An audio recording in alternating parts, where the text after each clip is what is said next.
ato që i lëpën nuk i gjetën në rrethinën e tyre. Për të blerë kriptovaluta të premtën e 17 prillit, EF, AF dhe RK udhëtuan nga rajoni i Mitrovicës për në Ferizaj.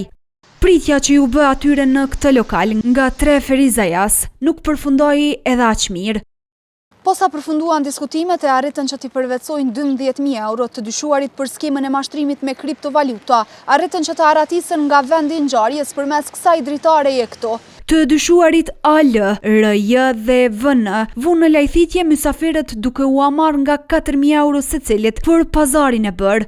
Mashtruesit po vepronin rishtaz në këtë qytet, pasi veç 2 ditë më parë morën lokalin me qira këtu në rrugën Cendugolli, anise kontrat për këtë nuk kishin firmosur. Pronarit të tij ja kishin dhënë parat cash, teksa i kishin thënë se pas 2 ditësh do të vinë nga Gjermania për ta formalizuar ujdin. 2 nga treshja që po synonte të kryej edhe një Kosovë prej tjetër kond u kapën nga policia.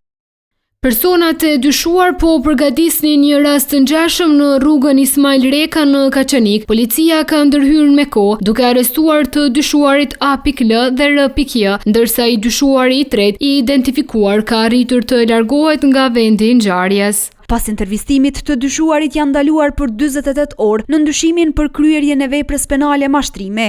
Gjatë aksionit janë sekuestruar prova materiale, përfshirë një makinë për numrimin e parave, një çantë dhe një vetur Golf 7.